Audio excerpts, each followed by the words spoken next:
અમરેલી અને ગીર સોમનાથમાં કમોસમી વરસાદનું ઓરેન્જ એલર્ટ જાહેર. આગાહી વચ્ચે સૌરાષ્ટ્રમાં વાવાઝોડા અને માવઠાનો કેર. ઘઉં, ટેટી, કેરી, મગફળી અને એરંડા સહિતના પાકને વ્યાપક નુકસાન. ખેડૂતોને પોતાની જણસી યાર્ડમાં ન લાવવા માર્કેટિંગ યાર્ડ તરફથી સૂચના.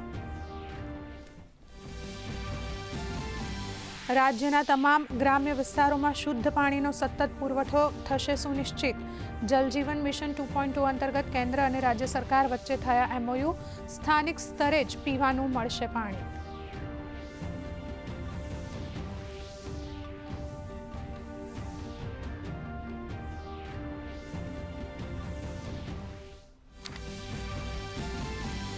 ગુજરાત વૈશ્વિક રોકાણકારો માટેનું સર્વોત્તમ ડેસ્ટિનેશન. મુખ્યમંત્રી ભૂપેન્દ્ર પટેલે અમદાવાદ ખાતે CII ગુજરાત સ્ટેટ કાઉન્સિલની વાર્ષિક બેઠકને સંબોધતા કહ્યું, દેશની 5% વસ્તીનો હિસ્સો ધરાવતું ગુજરાત આજે 8%ના GDP યોગદાન સાથે આગળ. 10% GDP હાંસલ કરવાનો વ્યક્ત કર્યો નિર્ધાર.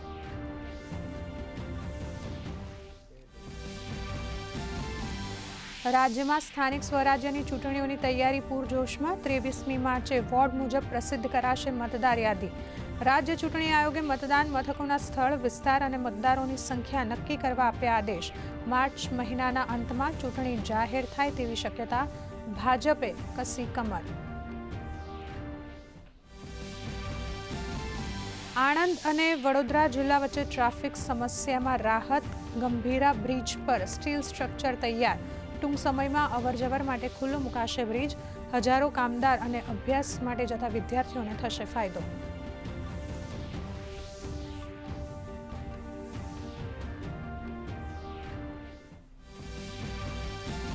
અમદાવાદ કાલુપુર રેલવેના AC વેઇટિંગ હોલને અભૂતપૂર્વ પ્રતિસાદ. માત્ર 20 રૂપિયામાં પ્રીમિયમ સુવિધાનો અનુભવ કરાવતો હોલ મુસાફરોની પહેલી પસંદ.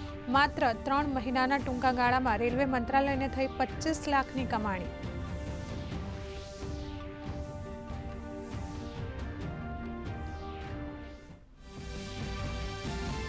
રાજ્યમાં LPGનો પૂરતો જથ્થો ઉપલબ્ધ. દેશમાં LPGનું ઉત્પાદન 40% વધ્યું. સામાન્ય પેટ્રોલના ભાવ યથાવત.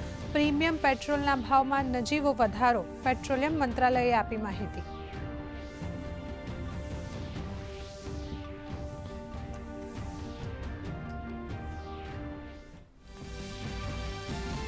પશ્ચિમ એશિયા તણાવ વચ્ચે અત્યાર સુધી 3 લાખ ભારતીયોની સુરક્ષિત સ્વદેશ વાપસી. ખાડી દરિયાઈ સીમામાં 22 ભારતીય જહાજ તેમજ 611 નૌ સૈનિકો સુરક્ષિત હોવાનું જણાવતું વિદેશ મંત્રાલય.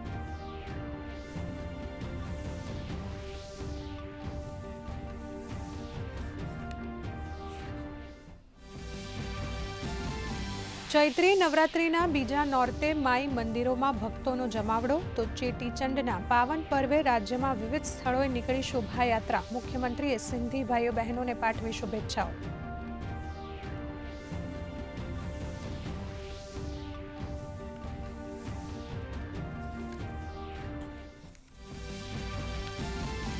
આજે આંતરરાષ્ટ્રીય પ્રસન્નતા દિવસ. સંયુક્ત રાષ્ટ્રએ જાહેર કર્યો વર્લ્ડ હેપીનેસ ઇન્ડેક્સ 2026. ફિનલેન્ડ સતત 9મી વાર વિશ્વનો સૌથી સુખી દેશ. ભારતનું ગત વર્ષ કરતાં શ્રેષ્ઠ પ્રદર્શન. સામાજિક સમર્થન, પ્રતિ વ્યક્તિ GDP, સ્વતંત્રતા જેવા માપદંડોના આધારે જાહેર કરાય છે આ ઇન્ડેક્સ.